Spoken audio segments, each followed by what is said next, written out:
নেত্রকোনা জেলা যুব জমিয়তের সংগ্রামী সভাপতি, নেত্রকোনা জেলা ছাত্র জমিয়তের ধন্যবাদ জানাচ্ছি প্রিয় সহযোগিতাকে। তার মর্মমুগ্ধকর মোহাম্মদ মাহমুদুল হাসান। আপনারা জানেন, এই মানব অধিকার সংস্থা এটা যদি আমাদের দেশে স্থাপন হয় তাহলে বাংলার জন্য, আমাদের দেশের জন্য কতটুকু হুমকি হয়ে দাঁড়াবে এটা কিন্তু আমরা এখনো বুঝবো না। পরবর্তীতে রন্ধ্রে রন্ধ্রে আমরা বুঝবো। যদি এটাই স্থাপন করে তারা, এটা হলো প্রাথমিক পর্যায়ে একটা স্থাপন, তারা একটা প্রথম ধাপ। পরে আস্তে আস্তে সমকামিতা বাস্তবায়ন করবে, পাশ্চাত্যর যে সমস্ত তাদের এজেন্ডা আছে সেইগুলো ক্রমে ক্রমে বাস্তবায়ন করবে। এজন্যই কোনো অবস্থাতেই এই কমিশনের অফিস ডাকাতি করতে দেওয়া হবে না। এইটাও একমাত্র ওই ছাত্র জনতার কুরবানির ফসল। বিগত ফ্যাসিস্ট শেখ হাসিনা 2009 সালে 25শে ফেব্রুয়ারি পিলখানা গণহত্যার মাধ্যমে সেনাবাহিনীকে নিস্তব্ধ করে দিয়েছিল এবং 2013 সালে 5ই মে শাপলা চত্বরে নির্মম হত্যাকাণ্ডের মাধ্যমে স্বৈরাচার শেখ হাসিনা মনে করেছিল যে আলেমরা স্তব্ধ হয়ে গেছে।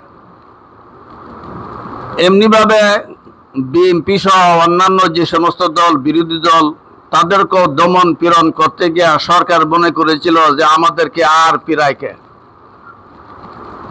কিন্তু আলহামদুলিল্লাহ এই 24-এর গণ অভ্যুত্থানে নাবালেগ শিশুরা,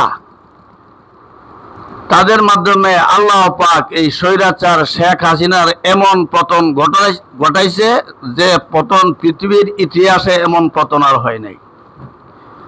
যে সরকারের শুধু মন্ত্রী মিনিস্টার নয়, জাতীয় মসজিদের খতিব পর্যন্ত পালাইতে বাধ্য হয়েছে। যে সকল ছাত্ররা শহীদ হয়েছে তাদের রুহের মাগফিরাতের জন্য, আসলে যারা শহীদ হয়েছে আল্লাহ পাক তাদের দরজা অনেক বুলন্দ করে দিয়েছেন, তাদেরকে আল্লাহ পাক মাফ করে দিয়েছেন। আমি আজকের এই সম্মেলন থেকে বলতে চাই,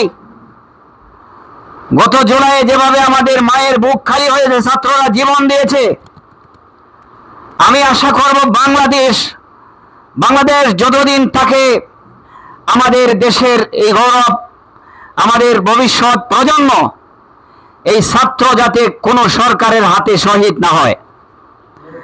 আর যদি এই ফ্যাসিস্টের মতো আরো কোন সরকার এরকম ভাবে নির্বিচারে ছাত্র এবং জনগণকে হত্যা করে, আমরা আবার রক্ত দিতে প্রস্তুত আছি তো ইনশাআল্লাহ। সর্বশেষ ব্রিটিশদের বিরুদ্ধে যুদ্ধ করছে ওলামায়ে দেওবন্দ। এই দেওবন্দ মাদ্রাসা গঠিতই হয়েছে যুদ্ধ করার জন্য। একেবারে স্বাধীনতা পর্যন্ত ওলামায়ে দেওবন্দ স্বাধীনতা আন্দোলন করছেন, কইরা স্বাধীন করছেন। যদি স্বাধীন ওলামায়ে কেরাম নাই করতেন তাহলে পূর্ব পাকিস্তান এবং পশ্চিম পাকিস্তানের পতাকা দুই মৌলবি উড়াইতে পারতেন না, তাহলে জিন্না উড়াইতো, লিয়াকত আলী খান উড়াইতো। উড়াইছে কে? হযরত মাওলানা জাফর আহমদ ওসমান রাহিমাহুল্লাহ এবং সাব্বির আহমদ ওসমান রাহিমাহুল্লাহ। কিন্তু আমাদের এই খবরই নাই, আমরা হয়েছি বকরির বাচ্চার মতো হয়েছি। এরপরে আসেন সাম্প্রতিক কালে, এই যে ছাত্ররা জীবন দিছে কবে?